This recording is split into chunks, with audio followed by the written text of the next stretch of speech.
بسم الله الرحمن الرحيم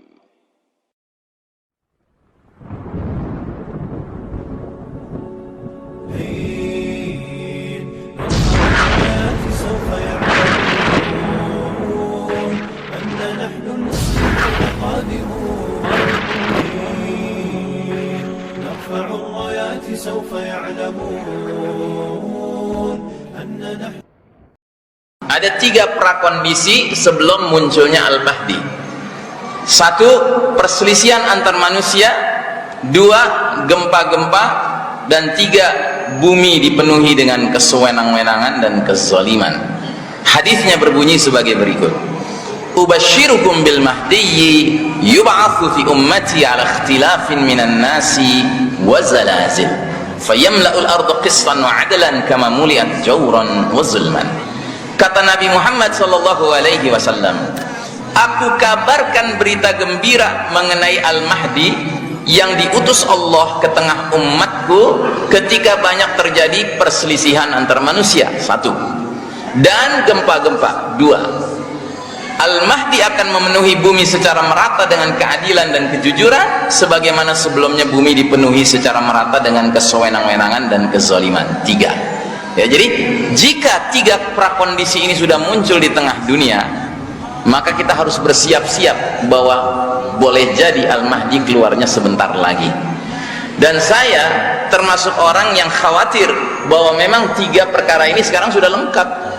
Perselisihan antar manusia sekarang hebat sekali. Dulu kita mengira perselisihan antar manusia itu maksudnya antara muslim lawan kafir saja. Oh tidak, sekarang antara muslim dengan muslim perselisihan hebat. Sekarang antara mukmin dengan mukmin perselisihan hebat, antara muwahhid dengan muwahhid perselisihan hebat, bahkan antara mujahidin dengan mujahidin perselisihan sekarang hebat. Kurang apa lagi sekarang perselisihan? Dahsyat sekali.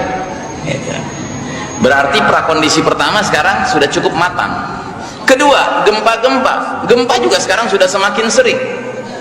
Silakan bagi Anda yang tertarik masalah gempa, Anda buka website www.usgs.com. USGS ini BMKG-nya Amerika yang secara rajin, terus-menerus, rutin dan ketat melakukan pemantauan berbagai gempa yang terjadi di seluruh dunia.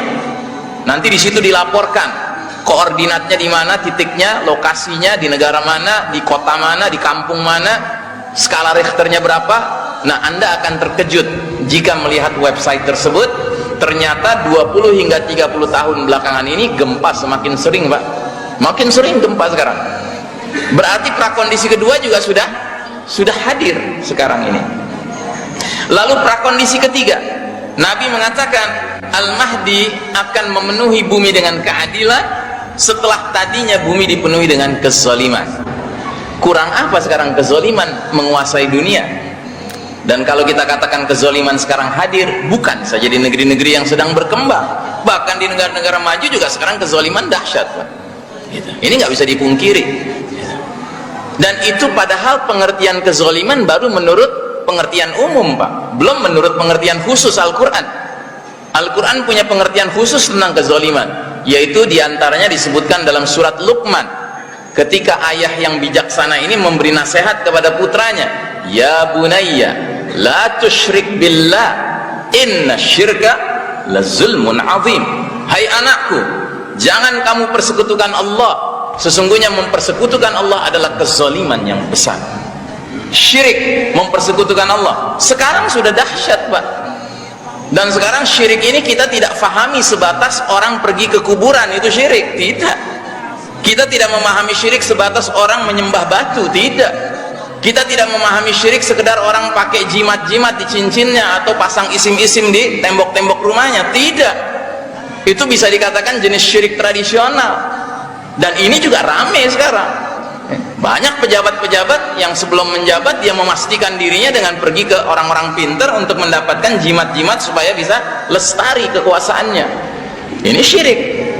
Tapi ada jenis syirik lain yang sekarang sudah luar biasa mewarnai dunia. Syirik apa itu? Syirkut ta'ah, syirkul hukum, syirik dalam ketaatan, syirik dalam hukum, yaitu orang mentaati pihak selain Allah padahal orang itu tidak mengajak kita ke Allah. Ini syirik. Orang mematuhi hukum yang bukan hukum Allah. Padahal kata Allah hukum hanya ada dua pilihan. Afa hukmal jahiliyati yabghun wa man ahsanu minallahi hukman liqaumi yuqinun. Apakah manusia menginginkan hukum jahiliyah, dan siapa yang lebih baik hukumnya daripada hukum Allah bagi kaum yang yakin? Berarti hukum hanya ada dua, atau ikut hukum Allah atau ikut hukum jahiliyah.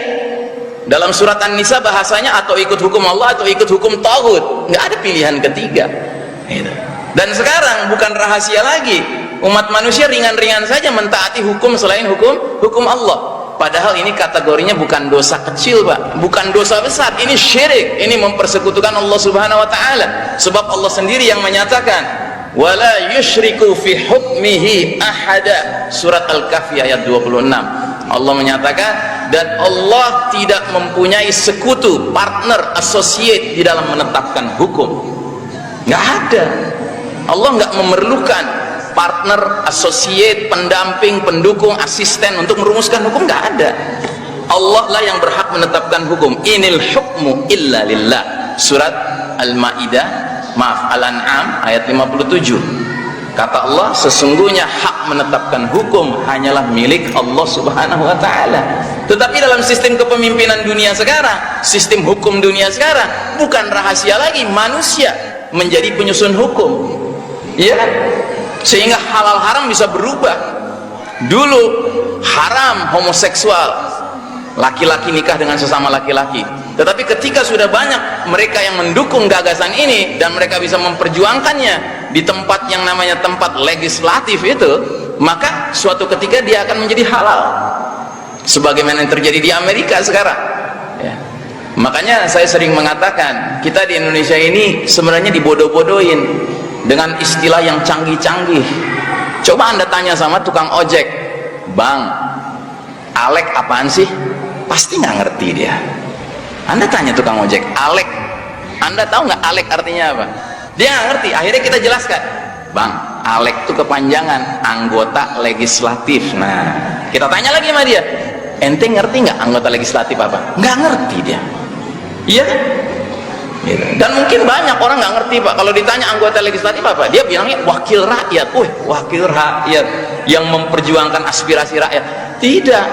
Kalau di Amerika istilahnya lebih mudah difahami. Kenapa? Karena di Amerika jelas-jelas anggota parlemen julukannya lawmaker, pembuat hukum. Memang itu pekerjaan utamanya, Pak, bikin hukum. Suatu perkara yang dalam Islam nggak dikenal. Manusia nggak perlu bikin hukum, manusia tinggal mentaati hukum Allah Subhanahu wa ta'ala. Makanya istilah di Inggris mungkin lebih bagus.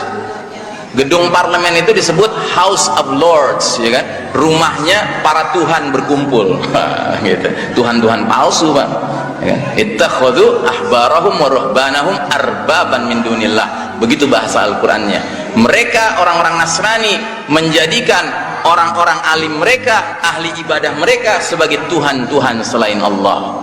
Dan ketika Adi bin Hatim radhiyallahu an, sahabat mantan Nasrani, mendengar ayat ini dibacakan, dia protes, ya Rasulullah, kaum Nasrani nggak ada ibadah sama para pendetanya gitu. Terus kata Nabi SAW, bukankah jika pendeta Nasrani menghalalkan yang diharamkan Allah, lalu kaum Nasrani semuanya mentaati pendeta itu, ikut menghalalkan yang diharamkan Allah? Kata Adi bin Hatim, iya. Bukankah jika pendeta mengharamkan yang dihalalkan Allah, lalu kaum Nasrani rame-rame mengharamkan yang dihalalkan Allah, mengikuti pendeta itu? Iya, kata Adi bin Hatim. Nah, kata Nabi, itulah bentuk ibadahnya kaum Nasrani kepada para pendeta mereka. Itu. Jadi ibadah kepada pendeta itu nggak perlu sujud ruku di depan pendeta, itu nggak perlu. Pokoknya pendeta itu menghalalkan sesuatu, kita ikut menghalalkan, padahal di kitab dikatakan haram, itu namanya sudah beribadah kepada pendeta itu. Nah, kalau dalam realitas dunia kita kaum muslimin, kalau ada seorang ustadz atau dikenal ustadz di tengah masyarakat tiba-tiba bilang jilbab tidak wajib, padahal dalam Al-Quran wajib, ya kan? Terus umat Islam muslimatnya mentaati ustadz ini, sama saja mereka sudah beribadah kepada ustadz itu. Nah, dalam dunia realitas kehidupan sehari-hari kita sekarang ini, bahkan manusia beribadah kepada artis, ya kan? Artis yang nyusun undang-undang dan hukum, iya bukan? Artis kan? Itu kesian deh loh. Itu. Ini mesti direnungkan, Pak, bahwa sekarang kezaliman sudah merata, bukan hanya syirik dalam pengertian tradisional, syirik modern sekarang sudah dahsyat sekali.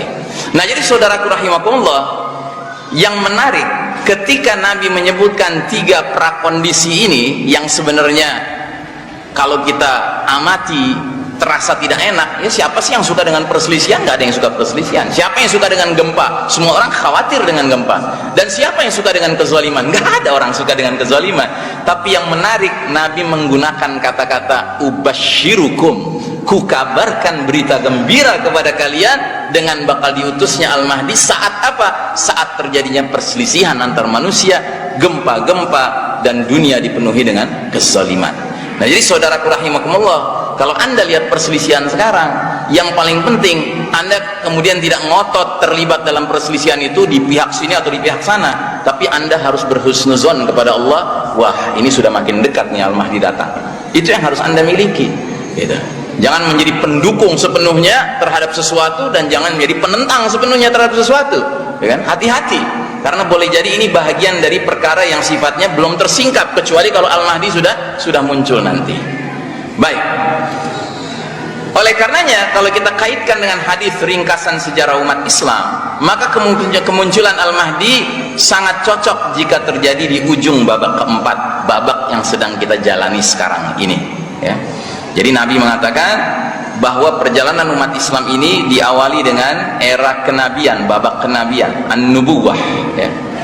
Babak kenabian ini maksudnya babak di mana umat Islam langsung dipimpin Nabi Muhammad SAW sejak awal beliau diutus sampai beliau wafat berpulang ke rahmatullah. Dan itulah babak di mana rakyatnya adalah kaum muhajirin dan ansor, para sahabat radhiyallahu anhum ajmain. Jelas babak pertama sudah berlalu. Babak kedua, kata Nabi, babak khilafatun ala minhajin nubuwah, babak kekhalifahan yang mengikuti manhaj, metode, sistem, cara, pola kenabian. Nah, dalam catatan sejarah, babak kedua ini ditandai umat Islam memiliki para pemimpin terbaik setelah Nabi Muhammad SAW. Mereka dijuluki Khulafaur Rasyidin. Mereka adalah 4 sahabat utama yang 4-4-nya masuk ke dalam Mubasysyirina bil Jannah, sudah dijanjikan akan menjadi penghuni surga. Mereka lah Abu Bakar Siddiq, Umar bin Khattab, Utsman bin Affan, dan Ali bin Abi Thalib radhiyallahu anhum ajmain.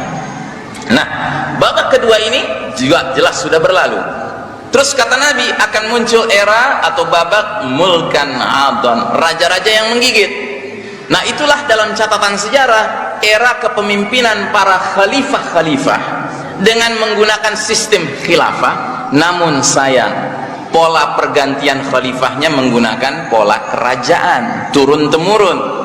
Maka dalam catatan sejarah, babak ketiga ini babak paling panjang dalam sejarah umat Islam, ditandai dengan jatuh bangunnya aneka kerajaan Islam. Ada Daulat Bani Umayyah, Daulat Bani Abbasiyah, ada Kesultanan Utsmani Turki, yang semua ini, ya, adalah era raja-raja yang menggigit.